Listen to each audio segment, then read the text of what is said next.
नमस्कार दोस्तों, कैसे हैं आप सभी। क्या मेरी आवाज़ आ रही है बिल्कुल क्लियर। स्वागत करता हूं आप सभी दोस्तों का और उम्मीद करता हूं कि आप लोग बिल्कुल स्वस्थ होंगे। और आज की क्लास में बहुत ही इंपॉर्टेंट सेगमेंट में डील करने जा रहा हूं, वो प्रॉब्लम जो एक्चुअली में आपकी पढ़ाई में एक बहुत इंपॉर्टेंट रोल प्ले करता है, आपको रोकता है। और वो होता है नोट्स बनाना। चाहे आप न्यूज़पेपर पढ़ रहे हो, बुक्स पढ़ रहे हैं, किसी के नोट्स पढ़ रहे हैं, कुछ भी कर रहे हैं, अगर आपको नोट्स बनाने की विधा नहीं पता, अगर आपको ये नहीं पता कि नोट्स क्या होते हैं, नोट्स का साइंटिफिक टेम्परामेंट क्या होता है, नोट्स साइंटिफिक कैसे होते हैं, नोट्स मेमोरी के स्टैंडर्ड पर कैसे होते हैं, तो आप कभी भी इस एग्जाम में कामयाब नहीं हो पाएंगे। चाहे आप कोई भी एग्जाम दे रहे हो, सभी के लिए, चाहे आप 11th में हो, 12th में हो, यूपीएससी कर रहे हो, स्टेट एग्जाम दे रहे हो, सभी में नोट्स की भूमिका पे कोई क्वेश्चन नहीं किया जा सकता। तो जरूरी है कि हमें आर्ट ऑफ नोट्स मेकिंग आनी चाहिए। और आज मैं आपको 5 ऐसी टिप्स के बारे में बात करने जा रहा हूं जो नोट्स बनाने के तरीके को हमेशा के लिए बदल देगा। तैयार हैं तो कमेंट बॉक्स में बताइए कि हाँ सर, आज के सेशन के लिए हम तैयार हैं और पूरी तरीके से हम इस बात को समझना चाहते हैं।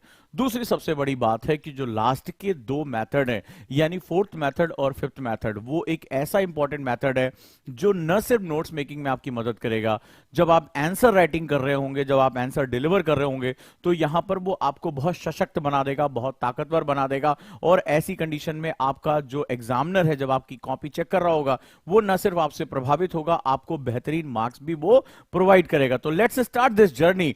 और वो होता है स्मार्ट नोट्स बनाने के 5 तरीके। पहला चीज है, नोट्स बनाना हर किसी को आता है, लेकिन स्मार्ट नोट्स किसे कहते हैं, कब किस टाइम में इन्वॉल्व होता है, इसके पीछे साइंटिफिक मेथड क्या है, एक इसके पीछे मेमोरी मेथड्स क्या हैं, वो सब कुछ आज मैं इस क्लास में बताने जा रहा हूं। और बहुत अच्छा होगा प्रैक्टिस करने के लिए आप अपने साथ कोई न्यूज़पेपर या कोई भी बुक आप अपने साथ रख सकते हैं, ताकि जो हम सीखते जाएं उसको हम प्रैक्टिकल करते जाएं।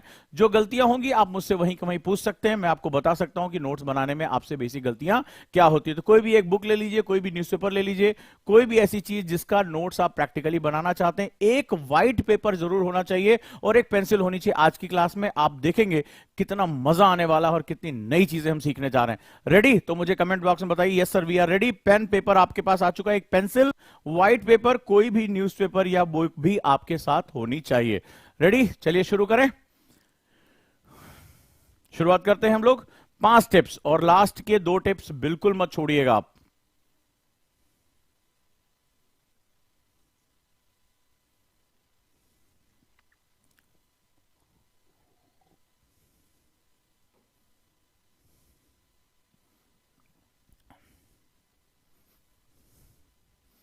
तो दोस्तों बताता चलूं आप लोगों को, एडवांस एनसीईआरटी के अंतिम कुछ दिन बचे हुए हैं एडमिशन लेने के। तो जो लोग एनसीईआरटी का हिस्सा नहीं बने हैं, वो एनसीईआरटी का हिस्सा बन सकते हैं, राइट, दिए गए नंबर पे कॉल करके। और ज्योग्राफी ऑप्शनल एक बम्पर डिस्काउंट में, जो पहले 200 स्टूडेंट हैं उनके लिए 20,000 रुपए में मात्र है। और पीवी सर ने अपनी लाइव क्लासेस शुरू कर दी, मैं और PV sir geography optional deal कर रहे हैं। सो लेट्स स्टार्ट, इसके साथ जुड़ जाएं। और 99 रुपीज की बैच में तो आप जानते हैं सारे लोग इसका हिस्सा हैं ही हैं। देश के सबसे सर्वश्रेष्ठ शिक्षकों की टीम जो है वो 99 रुपीज में आईएएस प्रीलिम्स की तैयारी करा रही है ऑनलाइन ओजांग एडू ऐप पे। और जल्दी वो दिन आने वाला है, 15 तारीख से हमारा बैच शुरू हो जाएगा। जो लोग इसके साथ नहीं जुड़े वो जुड़ जाएं। चलिए अब हम बात करते हैं जो सबसे इंपॉर्टेंट सेगमेंट है, और वो नोट्स बनाने के 5 टिप्स जो एग्जाम में आपको टॉप कराएंगे। रेडी? तो अगर यूपीएससी परीक्षा में आपको टॉप्स करना है, तो आपको टॉप में जाना है, तो आपको नोट्स बनाना चाहिए। क्यों नोट्स बनाना आना चाहिए? सबसे पहली बात तो ये कि हमें इसकी जरूरत क्या है। एक्चुअली जब आप बुक्स के बारे में बात करें, मान लो ये 1 महीने का न्यूज़पेपर है आपके सामने है, ये 1 महीने का न्यूज़पेपर है, आप अंदाजा लगाइए, ढेर सारी खबरें इसके अंदर है। डेफिनेटली आप जानते हैं 1 मंथ का न्यूज़पेपर सबके घर में आता होगा। अब सवाल है कि इसमें इतनी ढेर सारी इंफॉर्मेशन हैं, बहुत ढेर सारी इंफॉर्मेशन दी हुई है। अब इस इंफॉर्मेशन को अपने दिमाग में कैसे लेकर आएंगे? मान लीजिए आज आपने पढ़ा, ढेर सारी खबरें थी, पढ़ के आपने क्या किया, सिंपली अभी आईआर पढ़ा, कभी पॉलिटी के बारे में पढ़ा, किसी के बारे में पढ़ा। अब सवाल है कि आज से 10 दिन पहले कोई खबर आई थी, कोई बहुत इंपॉर्टेंट एडिटोरियल आया था, कोई बड़ी अच्छी इंपॉर्टेंट न्यूज आई थी, उस न्यूज में किसी सेक्शन के बारे में डिस्कस किया गया था, किसी लॉ के बारे में डिस्कस किया गया था, कोई कॉन्स्टिट्यूशनल अमेंडमेंट के बारे में डिस्कस किया गया था, और आपको 10 दिन बाद वो याद नहीं है। तो वो न्यूज पढ़ने का आपको कोई भी पता नहीं। अब आप अंदाजा लगाइए कि जैसे एक ही दिन में कोई एक न्यूज थी, मैंने उसको पढ़ा, मैंने उसको लिखा नहीं, अब मैं उसको ढूंढ रहा हूं, क्योंकि मैंने 1 महीने पहले कुछ इंपॉर्टेंट चीज पढ़ी थी, अब मैंने उसके नोट्स नहीं, मैं उसको नोट नहीं किया। अब मैं खोज रहा हूं अखबार में, पता क्या चला कि दीपावली की साफ सफाई में अखबार भेज दिया गया, गायब हो गया वहां से। अब मैं सर पे हाथ रख के बैठा हूं, कितनी इंपॉर्टेंट इंफॉर्मेशन, सोचा आज नहीं तो कल उसको अपडेट कर लेंगे, अभी क्या जल्दी है। और पता चला घर की साफ सफाई में वो हो गया, गायब हो गया। ऐसे कई ढेर सारी बुक्स होती है, बड़ी इंपॉर्टेंट कोई इंफॉर्मेशन मिलती है, कोई इंपॉर्टेंट जानकारी मिलती है, कोई कोट मिलता है, और उसको हम निग्लेक्ट कर देते हैं। सोचते हैं कि बुक तो पढ़ी है, अखबार पढ़ा है, बाद में कर लेंगे, और फिर वो बाद में कभी नहीं आता। ऐसा हुआ है? अगर ऐसा हुआ है तो कमेंट बॉक्स में बताएं कि हाँ सर अक्सर मेरे साथ ऐसा हुआ है, हमने कोई अच्छी चीज पढ़ी है लेकिन उस समय हमने उसको नोट नहीं किया, या नोट्स बनाने का महत्व हमें नहीं पता था, और इसकी वजह से हम पूरी तरीके से वहां पर हमारा ये सिस्टम डिस्ट्रॉय हो गया। यस या नो, प्लीज मुझे कमेंट बॉक्स में बताएं कि ऐसा होता है आपके साथ। तो नोट्स बनाने से आपकी जो आपके सब्जेक्ट पे पकड़ है वो अपनी हो जाती है। सबसे पहले वहीं शुरू करते हैं और हम पहले टिप को सीखते हैं, 5 ऐसे नोट्स मेकिंग टिप्स जो स्मार्ट नोट्स बनाने में आपकी बहुत मदद करने जा रहे हैं। सो लेट्स स्टार्ट, शुरू करते हैं। पहला जो सबसे इंपॉर्टेंट सेगमेंट है जो आपको सीखना चाहिए हर हालत में, और उसको हम लोग बोलते हैं अपने हाथ से नोट्स बनाएं। ये मैं क्यों कह रहा हूं, ये मेरे अपने टीचिंग एक्सपीरियंस से निकल के। आपने कहा सर हाथ से ही नोट्स बनाते हैं, नहीं, आज की डेट में बहुत से सॉफ्टवेयर आ गए हैं। आज की डेट में जब मेरे साथ अभी मान लीजिए एनसीईआरटी बैच है, तो हजारों की संख्या में बच्चे जुड़े बहुत से मेरे बैचेस में। तो आप सभी को, अगर आप मेरे स्टूडेंट होंगे, आप जानते होंगे कि मैं पीडीएफ कल्चर का बहुत बड़ा विरोधी हूं। मैं कहता हूं कि जब तुम्हारा टीचर अपने हाथ से नोट्स बनाता तो तुम क्यों नहीं, राइट? जब मेरी क्लास में बच्चे आते हैं तो सबसे पहले पूछते हैं सर वो इसका पीडीएफ देंगे, हम डिस्कशन करते हैं तो इसका पीडीएफ मांगते हैं।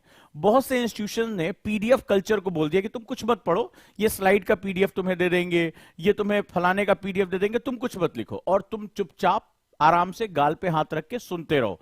बड़े इंपॉर्टेंट सेगमेंट है। अब एक स्टूडेंट, मेरी बात को ध्यान समझिएगा, एक स्टूडेंट एक क्लास में 1 घंटे क्लास लेता है, 1 घंटे की क्लास है और वो क्लास को सुन रहा है। लॉजिकली मैं कई बार ये प्रूव कर चुका हूं, आप खुद भी चाहे देखें, अगर आप 15 मिनट तक, बड़े ध्यान से समझिएगा, 15 मिनट्स किसी क्लास में अगर आप इनएक्टिव हैं, यानी अगर आप मोटर मूवमेंट्स नहीं कर रहे हैं, हाथ वाथ नहीं हिल रहे हैं आपके, या आपकी गर्दन में कुछ स्टिफनेस, खिंचाव नहीं आ रहा है, आप सोच नहीं रहे हैं, थोड़ी देर बाद आपकी जो बॉडी है वो उसी तरह बिहेव करती है जैसे आपका मोबाइल करता है। तो मोबाइल में अगर थोड़ी देर आप स्क्रीन को टच ना करो तो वो क्या होता है, पावर सेविंग मोड में चला जाता है। तो आपकी बॉडी भी क्या होती है, पावर सेविंग मोड में चली जाती है और आप धीरे धीरे क्लास में स्लगिश हो जाते हो। अचानक से आप देखोगे आपकी आंखें हल्की झपकने लगती हैं, आपको जमाई आने लगती है। अगर ऐसा हुआ है तो मुझे कमेंट बॉक्स में जरूर बताना कि हाँ सर ऐसा होता है। और थोड़ी देर बाद आप ऐसे ध्यान से सुनते रहते हो, सुनते रहते हो, सुनते रहते हो, हल्का सा बॉडी आपकी स्लाउच करने लगती है, आप बहुत रिलैक्स होने लगते हो।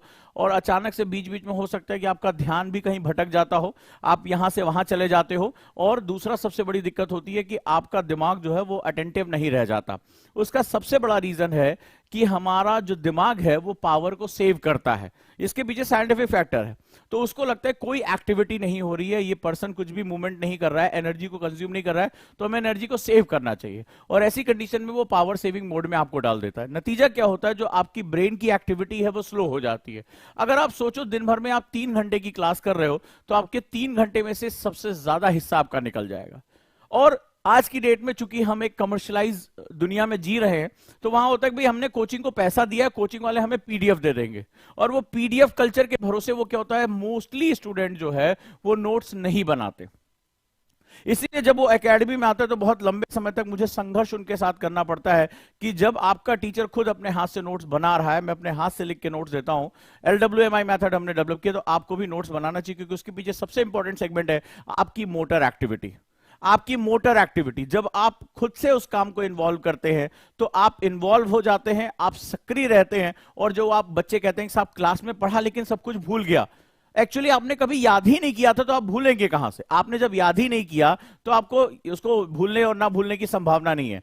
तो आपको सबसे पहले क्या करना होगा, जब भी किसी क्लास में जाएं, भले चाहे आपको पीडीएफ नोट्स दिए जा रहे हो, आप पीपीटी स्लाइड्स दी जा रही हो, इसी तरह की स्लाइड्स बन के वो स्टूडेंट को पीडीएफ भेज दिया जाता है, नहीं, मुझे अपने शब्दों में इस बात को लिखना है। और हर टॉपर ये करता है, हर टॉपर ये करता है, वो चाहे अपनी बुक में लिखे, अपनी कॉपी में लिखे, कैसे भी लिखे, टॉपर तो स्मार्ट नोट्स के आगे साइनॉप्सिस बनाते हैं। जितने टॉपर से मैं मिला हूं उनको साइनॉप्सिस बनाने का सीक्रेट पता होता है। उनके नोट्स आप एक्चुअली में पढ़ ही नहीं पाओगे, इतने शॉर्टर और पिक्चोरियल होते हैं, वो सिर्फ वही डिकोड कर पाते हैं। अगर आप वहां तक पहुंच गए तो टॉपर बनने की आपकी संभावना भी कई गुना बढ़ जाएगी। और ध्यान रहे, आप लोग खुद से हाथ से अभी भी इसका कोई विकल्प नहीं है।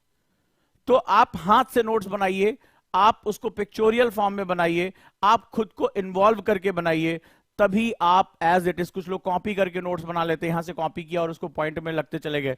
आपको कम से कम शब्दों में अपने नोट्स बनाने, तभी वो आपका स्मार्ट नोट्स कहलाएगा, राइट।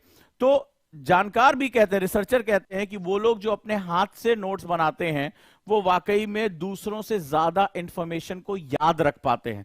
तो अगर आपको क्या करना है, आप क्या चाहते हैं कि आप पढ़कर भूल जाएं या आप पढ़कर ज्यादा देर तक याद रख सकें? क्या चाहते हैं आप, कि मैं पढ़ूं और भूल जाऊं, और दूसरा मैं पढ़ूं तो देर तक मुझे याद रहे? क्या आपके ऑप्शंस हैं? अगर आपका ये ऑप्शन है कि मैं पढ़ूं और ज्यादा से ज्यादा याद रखूं, तो उसके लिए तरीके बदलने होंगे। और रिसर्च कहता है कि वो लोग जो अपने हाथ से नोट्स बनाते हैं, खुद को इन्वॉल्व करते हैं, उनकी याद रखने की क्षमता बढ़ जाती है, उनकी याद रखने की क्षमता बढ़ जाती है। आइए हम दूसरे हिस्से पे बात करते हैं, नोट्स बनाने की दूसरी ट्रिक्स। नोट्स में चित्रों, प्रतीकों और आरेखों का प्रयोग करें, right. Use picture, symbols and diagram in notes. क्या मतलब होता है इसका, पिक्चर्स का? अगर मैं कई बार क्लास में भी बता चुका हूं, जैसे मैंने आपसे कहा कि प्लीज 7, मैंने बोला 7, तो आपके दिमाग में ये आया होगा 7, किसी के दिमाग में ये आया होगा 7, किसी के दिमाग में ये आया होगा 7। सभी ने अपने दिमाग में पिक्चर सोची होगी। जैसे मैंने वर्ड बोला, एक डिजिट बोला, आपके दिमाग में उसकी पिक्चर आई होगी। तो हमारा दिमाग जो है वो केवल पिक्चर के फॉर्म में किसी भी चीज को समझता है। मैंने कभी कहा लेमन, नींबू, तो आपको नींबू का चित्र आया होगा, मैं जो बोलूंगा उसका आपको पिक्चोरियल फॉर्मेशन आएगा। तो हम पढ़ते क्यों हैं? ताकि हम उसको ज्यादा देर तक याद रख सकें। आप जितना ज्यादा पिक्चोरियल फॉर्म में बात करोगे, जितना ज्यादा पिक्चर्स में बात करोगे, उतना ज्यादा चीजें आपको देर तक याद रहती हैं, उतनी ज्यादा देर तक वो चीजें आपकी समझ में आती हैं। तो इसीलिए पिक्चोरियल फॉर्म में होना बहुत बहुत ज्यादा जरूरी हो जाता है नोट्स बनाने की टेक्निक्स में। सो पिक्चोरियल फॉर्म में हम क्या करेंगे, इसको यहां पर लेकर आएंगे। Now it is very important segment, ये बहुत ही महत्वपूर्ण जो है वो सेगमेंट हमारा होता है कि हम पिक्चोरियल फॉर्म में कन्वर्ट करें। हम जनरली नोट्स क्या करते हैं, लीनियर फॉर्म में बनाते चले जाते हैं, लाइन बाय लाइन लिखते चले जाते हैं। ऐसे तो आप लिखते हो, पैराग्राफ चेंज कर लिया। होना यह चाहिए कि जो कुछ भी आप कह रहे हो उसको आप पिक्चर्स में कन्वर्ट करना शुरू करो, अगर आप लॉन्ग टर्म मेमोरी में लेके जाना चाहते हो। फॉर एग्जाम्पल, जैसे आपने कहा कि मैं लबासना को बहुत प्यार करता हूं, ठीक है, मैं लबासना को बहुत प्यार करता हूं, आईएएस के करियर को बहुत प्यार करता हूं। तो जैसे मान लो मैंने एक हिल पर एक जो है वो बिल्डिंग बना दी है, लबासना की बिल्डिंग है जो मसूरी हिल पे है, ठीक है, और आगे मैंने कहा कि मैं इसको बहुत प्यार करता हूं। तो मैंने इसी बात को लंबा सा लिखने की बजाय मैंने अपने नोट्स में इस रूप में रख दिया कि ये मसूरी हो गया, हिल हो गया, ये लबासना की बिल्डिंग हो गई, या उसका प्रतीक चिन्ह हो गया, मैं उसको बहुत प्यार करता हूं। देखो, एक बात कहने का तरीका यही है। आपने देखा होगा कई जगह लिखा होता है कि ये जो सीट है ये बुजुर्गों के लिए आरक्षित है, दिस इज सीट फॉर, तो ये बुजुर्ग हो गए, ये उनकी छड़ी हो गई कि ये बुजुर्गों के लिए आरक्षित है। तो पिक्चोरियल फॉर्म में मैंने अपने नोट्स को प्रेजेंट कर दिया। इसका सबसे बड़ा फायदा है कि इस पिक्चर को बनाते समय आपको इन्वॉल्व रहना पड़ेगा, ठीक है, आपको इन्वॉल्व रहना पड़ेगा। तो अब इस कंडीशन में क्या होगा, जब आप इसको इन्वॉल्व हो जाओगे तो आपकी मेमोरी बढ़ जाती है। मेमोरी तब हमारी घटती है जब हम किसी चीज में इन्वॉल्व नहीं होते हैं। अगर हम किसी चीज में इन्वॉल्व हो जाते हैं तो हमारी मेमोरी अपने आप बढ़नी शुरू हो जाती है। मेमोरी कोई जादू टोना नहीं है, मेमोरी किसी को गिफ्ट नहीं मिलती है। जो इसको जितना ज्यादा तरीके से ट्रेन करता है उसकी मेमोरी उतनी ही अच्छी होती चली जाती है। तो जब भी आप नोट्स बनाएं, कोशिश करें फनी चित्रों के साथ और पिक्चर के फॉर्म में वहां चीजों को रखने की कोशिश करें। बड़ी बड़ी चीजों को छोटे छोटे वर्ड्स में आप कहने की कोशिश करें। फॉर एग्जांपल, जैसे मेरे नोट्स हैं तो मैं इस तरह से क्लास में पढ़ाता हूं, LWMI नोट्स में, तो हम लोग बहुत कम वर्ड्स यूज करते हैं। जैसे मैं कई बार, जैसे अगर आप देखेंगे तो हम बहुत ढेर सारी पिक्चर्स का यूज करते हैं। फॉर एग्जाम्पल, अगर मैं जाऊं तो मैं बहुत सी जो है वो पिक्चर्स का यूज करूंगा कि क्या है, कैसे है, राइट। तो यहां पर अगर हम देखेंगे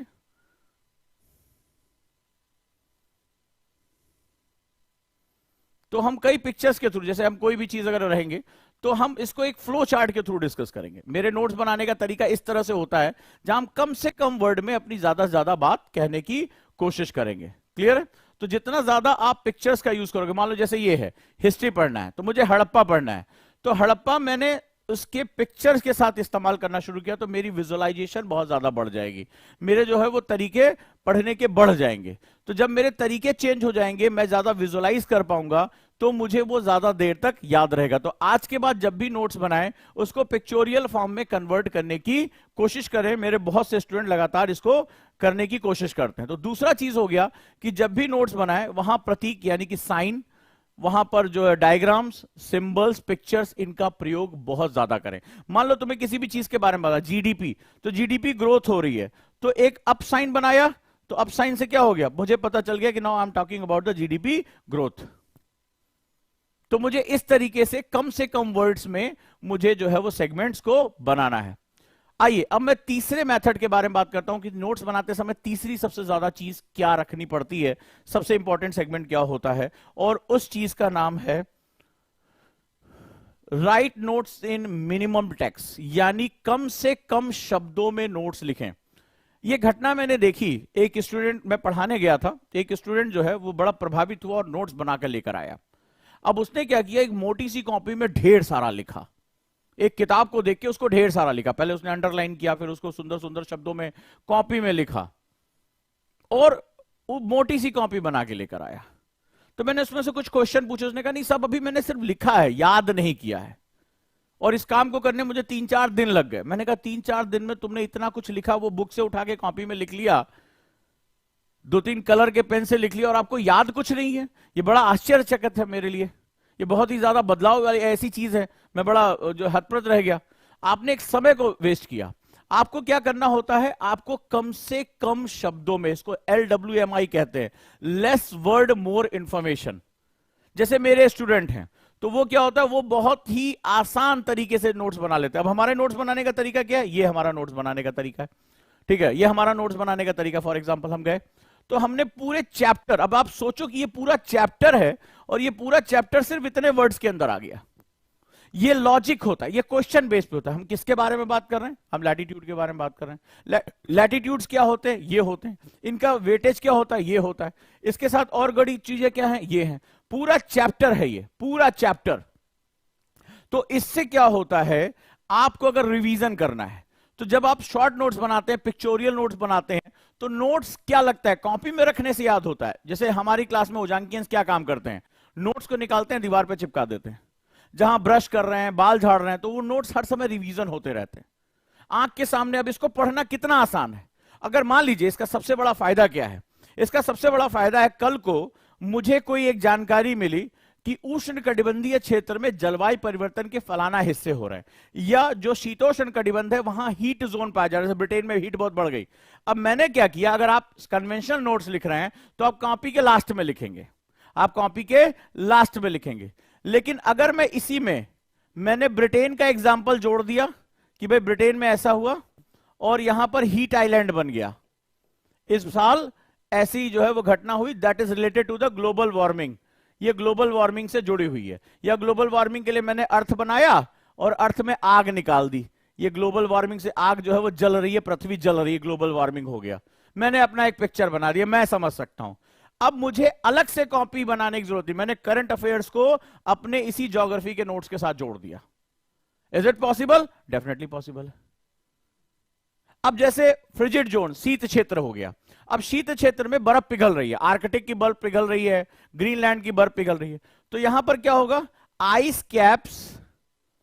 एक मैंने न्यूज़पेपर पढ़ा, आज ही आपने देखा होगा, न्यूज़पेपर की हेडिंग है जिसमें संयुक्त राष्ट्र के महासचिव ने सीधे सीधे बोला है, क्या बोला है कि आइदर सभी लोग मिलकर सुधर जाओ या तो पर्यावरण का विनाश होने से कोई रोक नहीं सकता। आप सबने आज पढ़ा होगा, पक्का पढ़ा होगा, ये बहुत बड़ी बात कही और कई बार क्लास में मैं पढ़ा चुका हूं।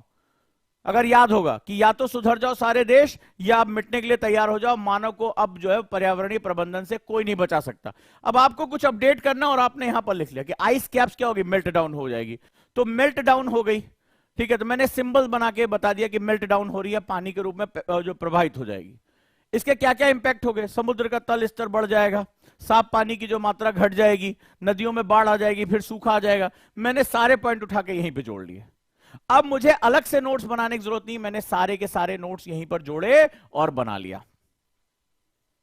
ये होता है, इस नोट्स को, LWMI नोट्स को ऑर्गेनिक नोट्स कहते हैं। तो आपको तो पता है कि हमारी सारी क्लासेस में हम इसी मेथड को यूज करते हैं, LWMI मेथड्स में पढ़ाई करते हैं, यानी कि कम से कम शब्दों में ज्यादा से ज्यादा इंफॉर्मेशन। और ऑर्गेनिक नोट्स, कि मुझे कुछ भी नया अपडेट करना है, स्टैटोडायनेमिक करना है, मैं वहीं के वहीं उसको जोड़ लूंगा। जिसको ये मेथड आता है उसकी जो उसके नोट्स होते हैं वाकई बहुत स्ट्रांग होते हैं, पढ़ने में बहुत खूबसूरत होते हैं। हमारे यहां तो ये कल्चर हो गया है कि बच्चे शुरुआत में आते हैं पीडीएफ पीडीएफ, सर पीडीएफ कब मिलेगी पीडीएफ। लेकिन जब धीरे धीरे LW उनको आदत हो जाती है, उनसे बोलो पीडीएफ लोगे, बोले नहीं सर हमें यही वाला नोट चाहिए, हमें नहीं पढ़ना सर, हमें अब वो समझ में नहीं आता पीडीएफ, हमें यही समझ में आता है। हमारा दिमाग अब इसी के हिसाब से ट्रेन होता है। तो it's all about training, it's all about training. अब आ जाते हैं चौथे सबसे इंपॉर्टेंट टॉपिक पे, कि चौथा टॉपिक कौन सा होगा जो बहुत ही महत्वपूर्ण है। और चौथा एक्चुअली में ब्रेन को इस्तेमाल करने का नाम है। It's related to the train your brain. यहां तक किसी को कोई दिक्कत? कोई आपने पैराग्राफ लिया, बनाया, आप लोग मुझे बताएं कितने लोग पास न्यूज़पेपर और जो है इस समय बुक है और एक क्विक नोट्स इस तरह बना सकते हैं? क्या फ्लो चार्ट के रूप में बनाना, दूसरा पिक्चर के रूप में कराना, कोई भी एक दो सेंटेंस, आज की 2-3 हेडिंग उठा लो। जैसे आज हुआ संविधान पीठ ने जो गरीबों के आरक्षण पे EWS रिजर्वेशन पर आज अपनी मुहर लगा दी है, ये आज का टाइटल है। कितने लोग इसको पिक्चोरियल फॉर्म में रिप्रेजेंट कर सकते हैं? जल्दी बताओ कितने लोग, कमेंट करके बताएं। हां सर, आज के पेपर की हेडलाइन को हम पिक्चोरियल फॉर्म में रख सकते हैं और फनी वे में रख सकते हैं। कितने लोग कर सकते हैं आज की डेट में? यहीं से शुरुआत करते हैं, फिर मैं चौथे पे आता हूं, कीवर्ड। कीवर्ड के बिना कभी भी नोट्स नहीं बनाया जा सकता। हम लोग पूरी की पूरी चीज को एज इट इज कॉपी में रखते चले जाते हैं। कीवर्ड का मतलब होता है जो पूरे सिस्टम की जानकारी लेता है, ठीक है। कीवर्ड यानी कुंजी वाक्य, ये बहुत ही इंपॉर्टेंट होता है और स्मार्ट नोट बनाने के लिए इसी का इस्तेमाल किया जाता है। तो ये जो होता है पूरे शब्द के बीच में एक वाक्य होता है जिसकी वजह से ये पूरी चीज तैयार होती है और जिसको कीवर्ड पहचानना आ गया अपने नोट्स। मान लो अखबार में आपने कुछ पढ़ा, न्यूज़पेपर में उठा और आपने न्यूज़पेपर में किसी भी चीज के बारे में जैसे ही पढ़ा, वहां पर आपको इसके बारे में पता चलना शुरू हो गया, राइट, कि मुझे कैसे ये चीज करनी है। तो कीवर्ड वो पॉइंट होता है, जैसे मान लीजिए आपने कोई भी पॉइंट उठाया, आज आपने संविधान के बारे में बात की, तो संविधान के बारे में अगर हमने बात की तो इसमें सबसे बड़ा कीवर्ड है कि निर्णय है क्या। तो है कि भाई जो EWS है, EWS का आरक्षण कंटिन्यू रहेगा, ठीक है। फिर यह निर्णय दिया किसने, क्वेश्चन मार्क लगा दिया, तो ये क्वेश्चन मार्क कीवर्ड है। यह निर्णय किया किसने दिया, ये लिखने की बजाय ये मैंने क्वेश्चन मार्क लगाया। तो मैंने बताया कि संविधान को मैंने मान लो रख दिया एक जो है वो बुक, हमारी जो कॉन्स्टिट्यूशन एक बुक के रूप में उसको रखा और पीठ पे रख दिया, एक इंसान की पीठ पे रख दिया। तो संविधान पीठ पे मैंने बताया कि निर्णय दिया, किसने निर्णय दिया, जो है 5 जजों की पीठ ने उसको ये निर्णय दिया, तो मैंने सिंबल के रूप में उसको रख दिया। अब ये पीठ ने निर्णय किस पक्ष में दिया, किस तरह से दिया, कौन से अमेंडमेंट पे दिया, तो मैंने कहा 103 कॉन्स्टिट्यूशनल अमेंडमेंट पे ये दिया। तो वो सारी बातों को मैंने देखो 3 वर्ड में लिख दिया। इसको बोलते हैं स्मार्ट नोट्स बनाना। और इस तरह से आप बड़े से बड़े नोट्स को छोटे छोटे पॉइंट्स में तोड़ सकते हो। बड़े से बड़े नोट्स को छोटे छोटे पॉइंट्स में तोड़, सिर्फ आपको क्वेश्चन पूछना है, कीवर्ड ढूंढना है और कीवर्ड को पिक्चोरियल फॉर्म में। देखो हो गया, क्या निर्णय आया, EWS का आरक्षण कंटिन्यू, टिक का मतलब यस ओके रहेगा। पहले से किसने दिया, संविधान पीठ ने दिया, ठीक है। मैंने बनाया, मैं उस पर लिख सकता हूं संविधान की बुक। संशोधन किसमें होने पर, निर्णय किस बात के लिए था, उसकी परीक्षा किस बात के लिए होनी थी, 103 कॉन्स्टिट्यूशनल अमेंडमेंट के लिए है। तो इसमें भी क्या हुआ, इस पीठ में से 3:2 में आया है, 3 जज उसके पक्ष में थे और 2 विपक्ष में थे। कितना बढ़िया से बात आ गई, पूरी बात यहां हो गई। कितने % आरक्षण है, 10% के बारे में बात हो रही है। क्या फर्क पड़ेगा आगे चलकर, इसमें किसको किसको शामिल किया जाएगा, इन सब चीजों के बारे में बात होने लगी। तो अब आप क्या देख रहे हो कि आप इतने ढेर सारी बात, पूरा एडिटोरियल आया है और आपने सिंपली आधे पेज के अंदर नोट्स बना दिया। इसको बोलते हैं साइनॉप्सिस बनाना। और जितने भी टॉपर्स हैं, अगर आप टॉपर बनने का सपना देख रहे हैं तो इस आदत को जरूर सीख लेना, जरूर से जरूर सीख लेना कि मुझे साइनॉप्सिस बनाने। नोट्स से भी आगे, स्मार्ट नोट्स के आगे एक सेगमेंट होता है साइनॉप्सिस। अगर तुम्हें ये नोट्स दे दूं तो समझ ही नहीं पाओगे, समझ ही नहीं पाओगे क्या चीज हो रही है। लेकिन जिसने बनाया है, जिसने इसको डेवलप किया है, उसको समझ में आया मैंने क्या लिखा है। 10 बार पूछो 10 बार बता दूंगा, एक झटके में बता दूंगा और बिना वर्ड्स के समझा दूंगा। सारी बातें मेरी हो गई जो भी अखबार में आई है। सो इसको हम लोग बेसिकली बोलते हैं साइनॉप्सिस बनाना। और सभी जो टॉपर्स होते हैं, क्योंकि इतनी बुक्स हैं, देखो बुक्स चेंज नहीं होंगी किसी के लिए, वो जो डीडी बासु है सबके लिए रहेगी, लक्ष्मीकांत सबके लिए रहेगी, और ऐसा भी नहीं होगा किसी के लिए पन्ने कम हो जाए किसी के लिए ज्यादा, वो किताब सबके लिए बराबर है। लेकिन उस किताब को कौन कम से कम समय में पूरा कर पाएगा, ये जानना बहुत जरूरी। रीजन सबसे बड़ा है कि सुबह शाम आपका एग्जाम हो रहा है, लगातार बैक टू बैक पेपर हो रहे हैं, क्या इतनी मोटी मोटी किताबों को तुम याद कर पाओ? मान लो तुमने इतने मोटे नोट्स बनाए, क्या पॉसिबल है कि शाम को पेपर दे के आए, अगले दिन सुबह पेपर है, तुम रात भर में सारा नोट्स रिवाइज कर दोगे? कोई नहीं कर सकता। कर सकते हो? मुझे बताओ, कर सकते हो? कोई नहीं कर सकता। तो ऐसी कंडीशन में क्या करना होता है? हमें साइनॉप्सिस बनाना होता है। क्विकली देखते चले गए, देखते चले गए, देखते चले गए, कमरे की दीवारों पे चिपका दिया, खटाखट उसको देखते रहे, और वो चीज हमें याद हो गई। आइए अगले पे पहुंचते हैं। और पांचवा, जिसको बहुत कम लोग बेकार की चीज समझते हैं, और मेरे स्टूडेंट इसको बहुत यूज करते हैं, हम लोग कलर कोडिंग करते हैं। ठीक है, मैंने क्लास में अक्सर नोट्स बनाते समय 6 थिंकिंग हैड, 6 कलर का इस्तेमाल करना कई बार डिस्कस किया है।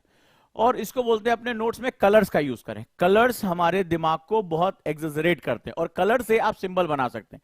जैसे किसी भी टॉपिक में तुमने देखा होगा, तो अभी हमने बात किया कि न्यूज क्या है, तो हमने ये ना, न्यूज क्या है, व्हाट इज द न्यूज, ये कैसे हुआ, ये कब हुआ, इसकी प्रक्रिया क्या थी, इसका परिणाम क्या था। ऐसे तो पॉइंट देखते हो, ऐसे तो एडिटोरियल के नोट्स बनाते हो, या ऐसे बुक्स के नोट्स बनाते हो, हाँ या ना सर? हाँ, नोट्स बनाते समय कई लोग तो ये भी ध्यान नहीं रखते, कई लोग तो खाली पैराग्राफ चेपते रहते हैं। कई मैंने महान भाव को देखा, किताब आई अंडरलाइन करते चले गए, हर पॉइंट इंपॉर्टेंट है, हाईलाइट करते चले गए, कलर इतने कलर कर दिए कि समझ में नहीं आ रहा क्या हो रहा है। तो मान लो आपके नोट्स बनाने का एक पर्टिकुलर तरीका है, आपका एक कीवर्ड है। अब आप इसी तरह कैसे नोट्स बनाते हो कि क्या है, क्यों है, प्रक्रिया क्या है, परिणाम क्या है, महत्व क्या है, मूल्यांकन क्या है, आप इन्हीं चीजों का प्रयोग करते हो। अब इसमें मैं क्या करूं, इसमें मैं कलर कोडिंग कर दूं। ठीक है, मान लो मैं ब्लू कलर का यूज कर रहा हूं इस बात को समझाने के लिए, ग्रीन कलर का यूज कर रहा हूं कई बार, या मुझे लग रहा है कि मेरे पास एक ब्लू कलर है, ये सामान्य चीजें हैं, लेकिन जो परिणाम है वो मेरे लिए बड़ा इंपॉर्टेंट है, मैंने इसको रेड कलर से यूज कर दिया। अब मुझे जैसे ही रेड कलर होगा, मान लो अब आप क्या हो रहा है, आपने कॉपी बनाई है, अब आप तत्काल जल्दी जल्दी जल्दी जल्दी रिवाइज कर रहे हो, और इसमें जो परिणाम या महत्व या मूल्यांकन, जो बड़ी खास चीज है, जो आपके लिए बहुत परेशानी कर सकती है, आप भूल जाते हो बार बार, आपने उसको अलग कलर से, और आपने हर बार जो सबसे टिपिकल कॉन्सेप्ट है परिणाम या प्रक्रिया, वो आपका सबसे कठिन पार्ट है, और आप चाहते हैं कि वो आपकी नजर पड़ जाए। आपने सब कुछ नीले और काले से लिखा है, 2 कलर के पेन से लिखा है, लेकिन वो एक ऐसी चीज है जो पूरे आंसर का कोर है, बेस है, वो आपके लिए बहुत महत्वपूर्ण है। उसमें आप संविधान के बारे में लिख रहे हो, संशोधन के बारे में लिख रहे हो, या कोई इतिहास की डेट्स है, अगर वो मिस हो गई तो तुम्हारा आंसर खत्म हो जाएगा। अब आपने क्या किया, ठीक है, सिंपल सा, आपने क्या किया, उसको दूसरे कलर से आपने समझा कि ये प्रक्रिया और परिणाम वाला जो हिस्सा है, मैं इसको रेड कलर से लिखूंगा, या मैं स्पार्कल कलर से लिखूंगा। तो अब जब आंसर अपना, जब आप कॉपी नोट्स रिवाइज कर रहे होंगे, तो आपकी नजर सबसे पहले कहां जाएगी? आपकी नजर सबसे पहले उस कोडिंग पे जाएगी। और आपको पता है, ऐसे नहीं एट रैंडम, कई बार लोग लाइन चेंज करने के लिए, सुंदर दिखाने के लिए कलर चेंज कर लेते हैं। इसका एक माइंडसेट होता है कि जो सबसे प्रक्रिया यानी कि प्रोसेस और जो रिजल्ट है या उसका इवोल्यूशन मूल्यांकन है, मैं इसको दूसरे कलर से लिखूंगा। तो अगर आप मुझे बताओ कि एक ढेर सारी चीजें लिखी हुई हैं, मान लो आपने नोट्स बनाया, और इसमें एक चीज आपने, हमेशा आपको पता है कि ये वाला पेन जो है मैं तभी यूज करूंगा जब मोस्ट इंपॉर्टेंट सेगमेंट होगा, या तो प्रक्रिया के बारे में बात होगी, या परिणाम के बारे में, या मूल्यांकन के बारे में बात होगी। तो आपको यह चीज बहुत अच्छी तरह से पता है। तो जैसे ही आप मुझे बताइए, इस पेज पर सबसे ज्यादा नजर आपकी कहां टिकेगी? मैं आपसे आंसर चाहता हूं, मैं आपसे आंसर चाहता हूं कि जब आप जल्दी जल्दी रिवाइज कर रहे हैं, जल्दी जल्दी, आपका टाइम कम है, एग्जाम है आपका, निगेटिव मार्किंग हो सकती है, ढेर सारे सब्जेक्ट आपको पढ़ने हैं, प्री से पहले 6-6 7-7 सब्जेक्ट आपको रिवाइज करने हैं, तो अब आपकी नजर सबसे ज्यादा कहां जाएगी? खटाक से नजर खींच के कहां चली जाएगी? आप मुझे बताइए, कहां जाएगी आपकी नजर? यस, बिल्कुल सही, आपकी नजर ऑटोमेटिकली उसी पेज पर चली जाएगी। जो आपने अलग कलर से कोडिंग की है कि हर बार मैं यही कलर इन 3 प्रश्नों के लिए इस्तेमाल करता हूं, या तो प्रक्रिया या परिणाम या मूल्यांकन के लिए, जो कि सबसे कोर है इसका या सबसे इंपॉर्टेंट सेगमेंट है, तो उस कलर पे मेरी नजर अपने आप चली जाएगी। तो मैं किसी और चीज पर ध्यान दूं ना दूं, ये सबसे कोर हिस्सा है, ये सबसे इंपॉर्टेंट हिस्सा है, तो मुझे इस पर ध्यान सबसे ज्यादा देना है। ऐसी कंडीशन में क्या होगा, अचानक से आप उसको फेच कर लेंगे, उसको रिवाइज कर लेंगे, और एग्जाम में जो नेगेटिव मार्किंग होती है, जो आपसे गलतियां होती हैं, वो गलतियां होनी बंद हो जाएंगी। और अगर आपने ये मेथड फॉलो कर लिया तो इससे आपके रिवीजन और आपकी मेमोरी पे जबरदस्त इंपैक्ट पड़ेगा और आपकी मेमोरी एनहांस हो जाएगी। जो ना भूले वही तो मेमोरी है, जो भूल गए वो तो बात खत्म हो गई। तो जो ना भूले, और किसको ना भूले, जिस पर हमारा दिमाग ध्यान दे देता है, हम उसको नहीं भूलते हैं, राइट। तो नोट्स बनाने के मैंने आपको ये 5 तरीके बताए हैं। आज से अपने नोट्स में कलर्स यूज करना शुरू कर दो। जैसे मैं अपने नोट्स, देखिए अब आप देखेंगे कि मेरे नोट्स में मल्टीपल हम कलर्स, हेडिंग के लिए अलग कलर है, फ्लो के लिए अलग कलर है। आप देखिए ध्यान से, मैं कितने कलर्स यूज करता हूं। ये मेरे हाथ से बनाए गए नोट्स हैं, तो बिल्कुल ही फ्लो में जा रहा है, छोटे छोटे शब्दों का इस्तेमाल किया गया है। और अगर आप ध्यान से देखें, मेरे जो नोट्स होते हैं उसमें मैं कई कलर्स, एक तो देखने में बड़ा सुंदर होता है, तो कोई भी सुंदर चीज हमें आकर्षित करती है, हमारा ध्यान वहां देखती है, और आपको अपनी बुक्स के साथ आकर्षित होना है, उसके साथ आपको जुड़ना है। साथ ही साथ ये मुझे बार बार बताती कि भाई ये बड़ा इंपॉर्टेंट टाइटल है, मुझे इस पर सबसे ज्यादा फोकस करना है। कोई भी क्लाइमेटोलॉजी का स्टूडेंट ये समझता होगा कि हीट जोन का क्या मतलब है, हीट जोन क्यों बहुत इंपॉर्टेंट होता है, स्टार मार्क कर दिया, सिंबल लगा दिए, और ऐसा करने से हमें बहुत ज्यादा हेल्प मिलनी शुरू हो जाती है। तो इस तरह से अगर आप मेथड्स को फॉलो करते हैं, नोबडी कैन स्टॉप यू। आप न्यूज़पेपर के नोट्स बनाइए, आप बुक्स के नोट्स बनाइए, लेकिन ये याद रखिए, नोट्स बनाइए, स्मार्ट नोट से आगे निकलकर साइनॉप्सिस तक जाइए। अगर लबासना तक जाना है तो साइनॉप्सिस तो आपको अपनाना है।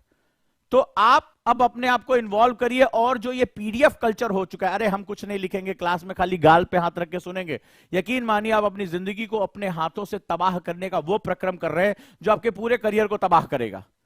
अगर आप किसी भी क्लास में आपको नोट्स दिए जा रहे, बोले किनारे रखो, पहले मुझे इन्वॉल्व होने दो, मेरा एग्जाम है, मेरा एग्जाम है। तो इस तरीके से आप जो है वो बहुत इसमें इन्वॉल्व हो सकते हैं, पढ़ाई कर सकते हैं, और इन मेथड्स को अपनाकर आपकी लाइफ में एक बहुत बड़ा चेंज आ सकता है। और दोस्तों, एक और महत्वपूर्ण चीज